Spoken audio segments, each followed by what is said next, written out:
నవీన్ ఒక software engineer. హైదరాబాద్లో ఒక పెద్ద ఐటీ కంపెనీలో పనిచేస్తున్నాడు. ఇంటికి చేరుకోవాలన్న తపనతో బైక్పై ప్రయాణం మొదలుపెట్టాడు.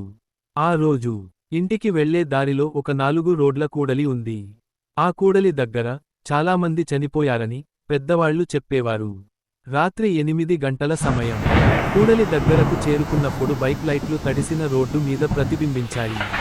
కాసేపు ముందుకి వెళ్లగానే అతను రోడ్డు మధ్యలో ఏదో విచిత్రంగా కనిపించింది.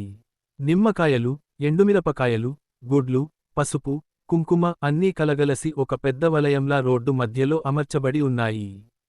కొన్నింటి మీద రక్తపు మచ్చలు కూడా కనిపించాయి. అతను కాసేపు బైక్ నిలిపి చూశాడు.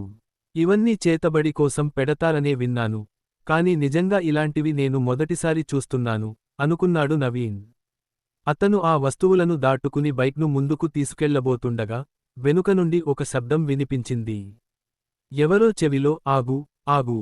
ఆ శబ్దం వినగానే నవీన్ చెమటలు పట్టి బైక్ ఆగిపోయింది. చుట్టూ ఎవ్వరూ లేరు. రోడ్డు ఖాళీగా. ఈ వీడియో మీకు నచ్చినట్టయితే పూర్తి కథ కోసం కింద ఉన్న లింక్ని క్లిక్ చేయండి.